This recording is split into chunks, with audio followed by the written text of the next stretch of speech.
We'll guide you through how to separate an iPhone and an iPad on the same Apple ID.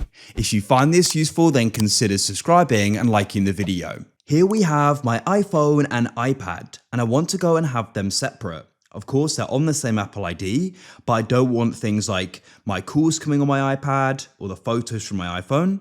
So we're going to guide you through how you can go about this. Make sure it's this full guide and don't skip ahead, as there are different things we can go and adjust in order to go and achieve this. So without any other further ado, let's get started. So first of all, I'm going to go and start on the iPad like this. What we're going to do is come onto the settings like this.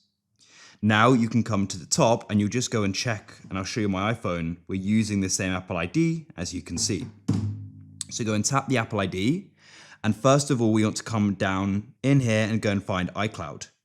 So you're going to go and find that data can go and be synced through iCloud. So you can go and press saving. Mine's paused because my storage is full, but yours is likely on.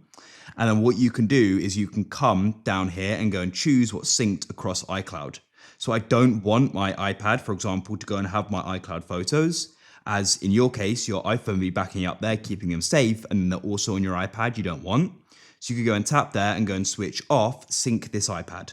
And you go and get the idea. You can come down to iCloud Drive. And at the moment, these are going to be synced, which I don't want. So I can then go and press turn off syncing iCloud like so.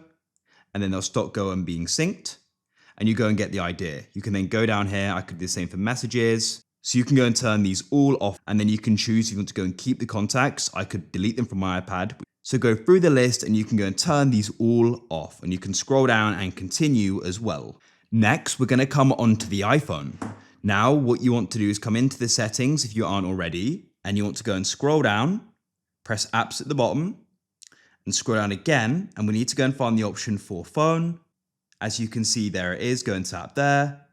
Then you want to go and scroll down, and you want to find the option calls on other devices. And you can go and switch this off completely, or you can just go and switch it off for your iPad so the calls won't go through. Next, if you're finding that the messages from your iPhone also come through on the iPad and you don't want that, what you can do is go and scroll down on the iPad in settings again and come to apps. Then you can go and scroll down, and here's messages. We can then tap there. You could go and completely turn it off if you don't want messages and iMessage. Or you can go into send and receive, and you can go and unselect your iPhone's phone number, and then messages sent to your iPhone won't come through. But if people send you messages to your email and things like that, and you don't want them through, you could just go and completely turn it off. We can then press back, and we can actually scroll back up, and we can do this with FaceTime as well. So you can go and find FaceTime, and I had this completely turned off. Let's say when I had it turned on though, you could also go and do that same thing of where you can go and turn off. You can go and unselect where you can be reached at FaceTime.